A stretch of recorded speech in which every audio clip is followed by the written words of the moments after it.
Well, now, I was discussing two of the great myths or models of the universe which lie in the intellectual and psychological background of all of us. The myth of the world as a political, monarchical state in which we are all here on sufferance as subjects of God, in which we are made artifacts who do not exist in our own right. God alone, in the first myth, exists in his own right. And you exist as a favor. And you ought to be grateful. It's like your parents come on and say to you, maybe, look at all the things we've done for you, all the money we spent to send you to college, and you turn out to be a beatnik. You're a wretched, ungrateful child.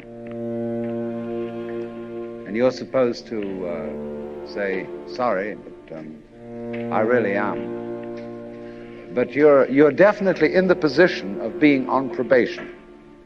So that idea of the royal God, the King of Kings and the Lord of Lords, which we inherit from the political structures of the Tigris-Euphrates cultures and from Egypt.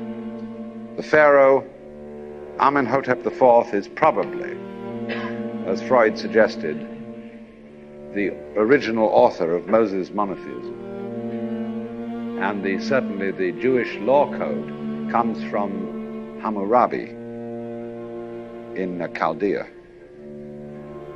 And these men lived in a culture where the pyramid and the ziggurat is a Chaldean version of the pyramid, indicating somehow a hierarchy of power from the boss all the way down.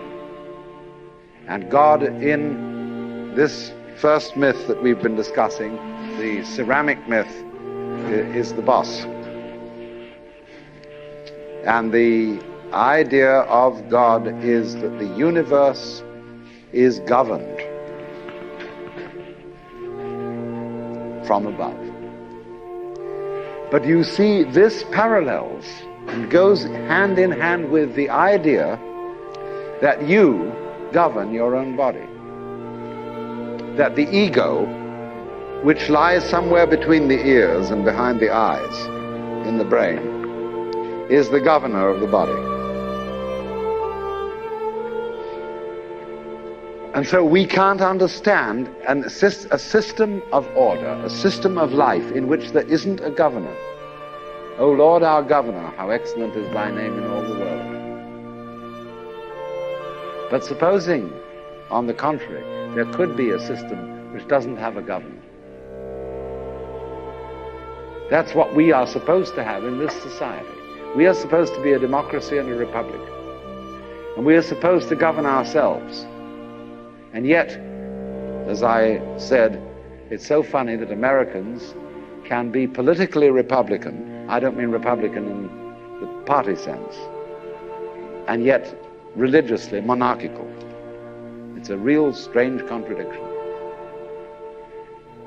So what is this universe? Is it a monarchy? Is it a republic? Is it a mechanism or an organism? Because you see, if it's a mechanism, either it's a mere mechanism, as in the fully automatic mode, or else it's the mechanism under the control of a driver, a mechanic. If it's not that, it's an organism. And an organism is a thing that governs itself. In your body, there is no boss.